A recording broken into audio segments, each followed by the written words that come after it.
Bakır plaketi bantladık. Şimdi PCB makinesine sabitleyeceğiz. Şöyle gösterelim bantlarını.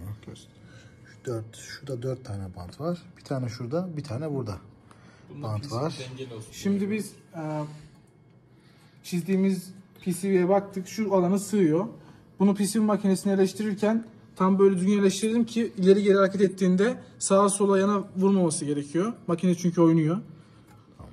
Şimdi bunu düz bir şekilde yerleştirmemiz lazım. Bunun için şurada noktalar var. Onlardan yardım alıyoruz.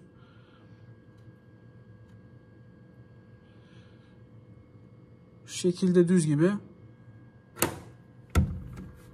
güzelce yapıştırıyoruz.